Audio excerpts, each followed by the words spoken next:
नमस्कार। संगीत समाधान में मैं मधु शुक्ला आप सभी का हार्दिक स्वागत करती हूँ। दोस्तों, पिछले एपिसोड्स में, पिछले वीडियोस में मैंने चर्चा की थी मध्यकालीन वाद्यों की।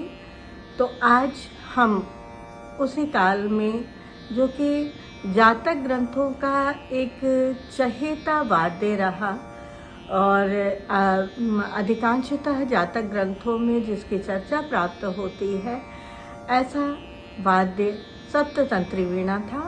और सप्ततंत्री वीणा के बारे में आज हम चर्चा करेंगे। जैसा कि हम लोग जानते हैं कि जातक ग्रंथों में बहुत सारे वाद्यों के बारे में चर्चा की गई है और उसमें इस वीणा को, सप्ततंत्री वीणा को चर्म से मढ़ा हुआ वाद्य कहा।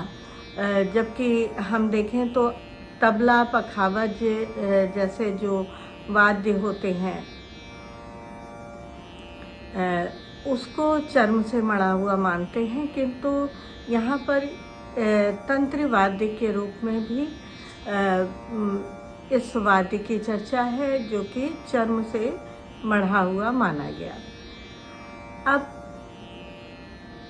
चर्म से मढ़ा हुआ और इसका जो आगे का हिस्सा चौड़ा और फिर ये पतला होता जाता था, मतलब पतले से चौड़ा होता जाता था, जो कि एक धनुषाकार रूप लेता था, धनुष के आकार का रूप लेता था। और इस जो धनुषाकार जो स्वरूप था, आकार जो था, उसके अंदर 7 तार लगाए जाते थे और ये 7 तार जो होते थे उसमें गुंजन होता था, स्वर निष्पादित होते थे। और इसमें जो प्रथम तार था उसको भ्रामरी तार कहा गया। तो ये वीणा बहुत ही प्रचलित थी। अनेक जातक ग्रंथों में इसके बारे में वर्णन किया गया है। मैं कुछ के नाम आप सभी को बता रही हूँ।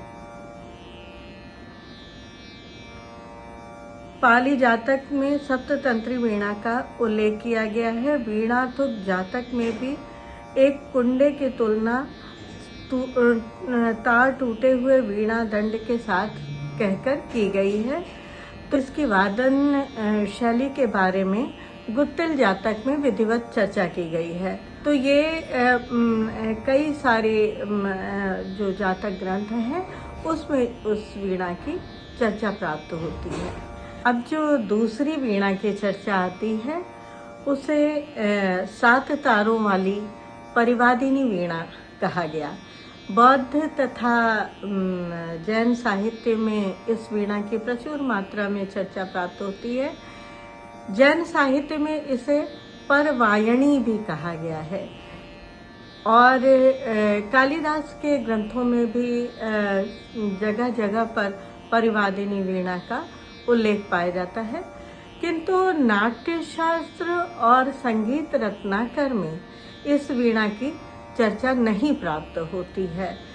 बाद में जो नान्यदेव, हम्मीर, नारद, शुभंकर, गणपति नारायण देव ने इस वीणा का नामोल्लेख किया है, किंतु विस्तार से इस वीणा की चर्चा नहीं की है।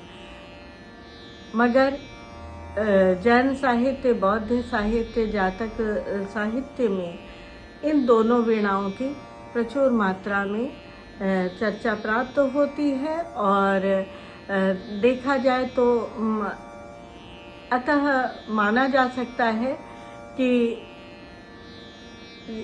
बौद्ध तथा जैन धर्म के अनुयायी इस वाद्य को लेकर वादन करते थे और उस काल में इस वाद्य का भरपूर मात्रा में प्रयोग किया जाता था।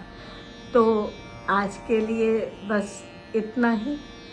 आगे किसी अन्य वीणा के बारे में हम आपसे चर्चा करेंगे। नमस्कार।